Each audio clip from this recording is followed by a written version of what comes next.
দর্শক, আমরা সবাই জানি বিগত ১/১১-র সময়ে আমাদের বর্তমান প্রধান উপদেষ্টা নোবেলজয়ী প্রফেসর ইউনূস একটা রাজনৈতিক দল গঠন করার চেষ্টা করেছিলেন। সেটা নিয়ে ব্যাপক আলোচনা হয়েছিল, সেটা নিয়ে জনগণের মতামত নেওয়ার চেষ্টা করেছিলেন, জনগণের কাছে খোলা চিঠি পাঠানোর ব্যাপার দেখেছিলাম। কিন্তু মোটামুটি মাস দুয়েক এই আলোচনাটা ছিল, সেই চেষ্টাটা, এবং দলের নামও ঘোষণা করা হয়েছিল, নাগরিক শক্তি দলের নাম হবে। কিন্তু শেষ পর্যন্ত দলটা আর তিনি ফর্ম করতে পারেননি। দল ফর্ম করার আগেই এই যে এই উদ্যোগটা তিনি বাতিল ঘোষণা করেন। অর্থাৎ মাঠ জরিপ করে তিনি বুঝেছেন যে বাংলাদেশে আন্তর্জাতিকভাবে তিনি যতই গ্রহণযোগ্য হন না কেন, বাংলাদেশের ক্ষেত্রে তার জনপ্রিয়তা, রাজনীতি করতে গেলে জনপ্রিয়তা তৈরি করা সম্ভব নয়।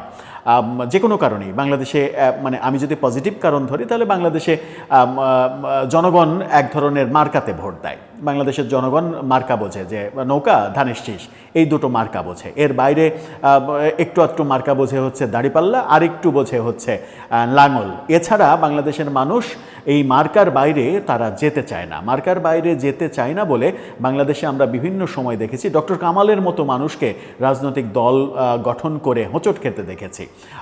তার জয়ী হওয়ার ঘটনা আমরা দেখিনি যখন গণফোরামের ব্যানারে তিনি নির্বাচন করেছেন। এই ব্যাপারগুলো কারণে হয়তো তিনি সিদ্ধান্ত নিয়েছিলেন যে তিনি দল করবেন না। বহু বছর পরে 2025-এ রাষ্ট্র ক্ষমতায় আসার পরে তার নামে সবথেকে বেশি সমালোচনা হচ্ছে এনসিপি।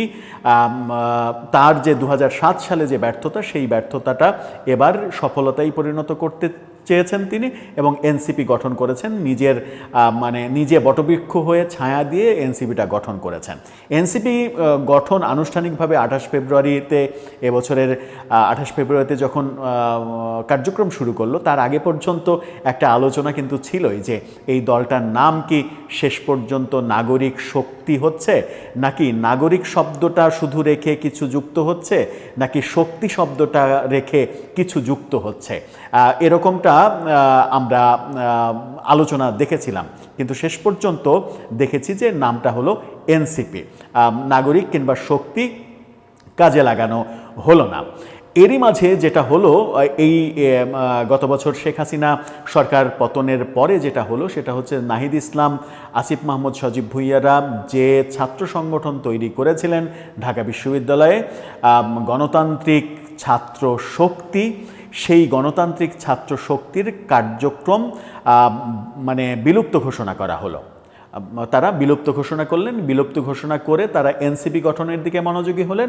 এরপরে এনসিপি গঠনের দিকে মনোযোগী হয়ে এনসিপির ছাত্র সংগঠন হিসেবে নাম দিলেন বাকসাস নাম দিলেন। তো বাকসাস নাম দিয়ে যখন জাকসুতে ভরাডুবি হলো বাকসাস নামে, এবং বৈষম্যবিরোধী আন্দোলন, এই ব্যাপারগুলো যখন প্রচণ্ড সমালোচিত হচ্ছিল, সমন্বয়ক শব্দটা বাংলাদেশে অনেকটা গালিতে পরিণত হচ্ছিল নানা বিতর্কিত কর্মকাণ্ডের কারণে, তখন তারা সিদ্ধান্ত নিলেন যে বাকসাসও নাম থাকবে না, নতুন নাম হবে।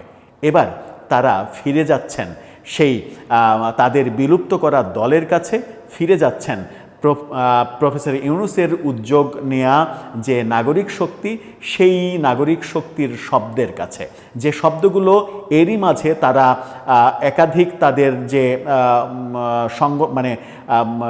সহযোগী সংগঠন, যেমন যুব উইং, তার নাম দিয়েছেন যুব শক্তি। এবার বাকসাসের নাম পরিবর্তন হয়ে কি ছাত্র শক্তি হতে যাচ্ছে? কি বলছে গণমাধ্যম, কি বলছেন এনসিপি নেতারা, রাত পোহালেই সেটা সিদ্ধান্ত হয়ে যাবে। কিন্তু শেষ পর্যন্ত কোনটা হচ্ছে সেটা একটু বোঝার চেষ্টা করব এই ভিডিওতে। কি তথ্য পাওয়া যাচ্ছে, শেষ পর্যন্ত তারা প্রফেসর ইউনূসের নামের দিকেই ফিরে যাচ্ছে কিনা। থাকবেন পলিটিক্স টিভির নিয়মিত আয়োজনে।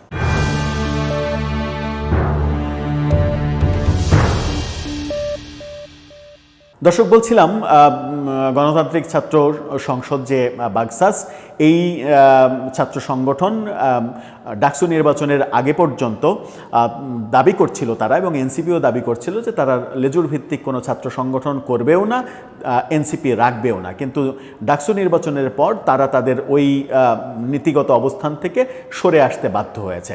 গতানুগতিক যে রাজনীতির নীতি, সেই নীতিতে আসতে বাধ্য হয়েছে, যদিও তারা বারবার মুখে বলে নতুন রাজনৈতিক বন্দোবস্ত। শেষ পর্যন্ত তারা ওই সময় স্বীকার করতে বাধ্য হয়েছে যে এখন আর ওই রাগঢাক মানে গোপন করা এগুলো আর করে লাভ নেই, এখন সরাসরি স্বীকৃতি দিতে হবে যে এটা আমাদের ছাত্র সংগঠন, এবং তারা সিদ্ধান্ত নেয় নাম পরিবর্তন করবে, এই নামে থাকবে না। সিদ্ধান্ত এবার কার্যকর হতে যাচ্ছে। কালকেই একটা জমকালো আয়োজন করে এই ঘোষণা আসছে। এবং কি নাম হচ্ছে, গণমাধ্যম কি বলছে, আজকের পত্রিকার শিরোনামটা আপনারা দেখে নিতে পারেন। তারা বলছে বিশ্ববিদ্যালয় নির্বাচনে ভরাডুবি, গণতান্ত্রিক ছাত্র সংসদের নাম যাচ্ছে পাল্টে, ধরনেও আসছে বদল। নাম পাল্টে কি নাম হচ্ছে? ঢাকা বিশ্ববিদ্যালয়ের সহ বেশ কয়েকটি বিশ্ববিদ্যালয়ের ছাত্র সংসদ নির্বাচনে ভরাডুবির পর পুনর্গঠনের ঘোষণা দিয়েছিল বাংলাদেশ গণতান্ত্রিক ছাত্র সংসদ বাকসাস। সেই ঘোষণা এবার বাস্তবে রূপ নিচ্ছে। জাতীয় নাগরিক পার্টির আদর্শিক এই ছাত্র সংগঠন নতুন নামে আত্মপ্রকাশ করতে যাচ্ছে, সেই সঙ্গে বদলে যাচ্ছে সংগঠনটির ধরনও। এনসিপি এবং গণতান্ত্রিক ছাত্র সংসদ সূত্র বলছে সংগঠনটির নতুন নাম হতে যাচ্ছে জাতীয় ছাত্র শক্তি। এই নাম যখন তারা বলছে তখন আবার আরেকটা নাম নিয়েও আলোচনা হচ্ছে, সেটা হচ্ছে গণতান্ত্রিক ছাত্র শক্তি, যে সংগঠনটা বিলুপ্ত ঘোষণা করেছিলেন নাহিদ ইসলামরা বৈষম্যবিরোধী আন্দোলনের এই মানে বিজয়ের পরে, শেখ হাসিনা সরকার পতনের পরে এনসিপি গঠনের প্রাক্কালে ওই ছাত্র সংগঠনের অস্তিত্ব বিলোপ করেছিলেন। সেটাতে আবার ফিরে আসার জন্য তারা তাদের সূত্র, তাদের যে কার্যক্রম, তাদের কার্যক্রমের একটা ছবিও আপনারা দেখে নিতে পারেন 24 ফেব্রুয়ারিতে, 21 ফেব্রুয়ারিতে, অর্থাৎ এই আন্দোলনের ঠিক আগেই তাদের ব্যানারে তারা ফুল দিয়েছে। সেই ছবিটা আপনারা দেখলেই বুঝতে পারবেন। এরপরে যেটা মানে গণতান্ত্রিক ছাত্র শক্তি অথবা জাতীয় ছাত্র শক্তি, এই দুটো নাম নিয়ে আলোচনার কথা তারা বলেছে, কিন্তু এনসিপি এবং বাকসাস সূত্র এটা নিশ্চিত করেছে যে তাদের নাম শেষ পর্যন্ত হচ্ছে জাতীয় ছাত্র শক্তি। অর্থাৎ নাগরিক শক্তি থেকে যুব শক্তি, ছাত্র শক্তি, শ্রমিক শক্তি, এভাবে শক্তিতে শক্তি শব্দটা নেওয়া হয়েছে, নাগরিকটা বাদ দেওয়া হয়েছে, শক্তি শব্দটা নেওয়া হয়েছে। যখন গণতান্ত্রিক ছাত্র শক্তি এই সংগঠনটা বৈষম্যবিরোধী আন্দোলনের পরে আলোচনায় আসলো, তখনই এই আলোচনাটা তৈরি হলো যে এই ছাত্র শক্তিটা প্রফেসর ইউনূসের ওই নাগরিক শক্তির আদলেই তৈরি করা কিনা, সেটারই একটা ছাত্র উইং কিনা, সেই উইংটাই বৈষম্যবিরোধী আন্দোলনের একটা রূপরেখা তৈরি করলো কিনা, এবং রূপরেখা তৈরি করে কোটা আন্দোলন থেকে সরকার পতনের আন্দোলনে গেল কিনা, এরকম নানা বিশ্লেষণ আমরা গত 12-14 মাসে বিভিন্ন জায়গায় বিভিন্নভাবে শুনেছি। এবার গণমাধ্যম বলছে যে বৃহস্পতিবার রাজধানীর শহীদ আবু সাঈদ ইন্টারন্যাশনাল কনভেনশন সেন্টারে, আমি জানি না যে এই Abu Sayeed international convention centre কোনটার নামকরণ করা হয়েছে, আমি নিশ্চিত নই।